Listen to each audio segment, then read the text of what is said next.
sonhei comigo.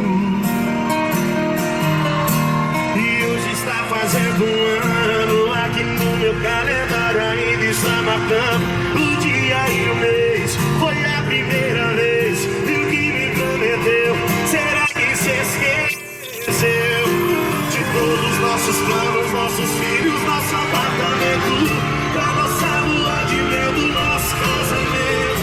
Como pude acreditar nesse seu juramento? E agora estou sozinho outra vez.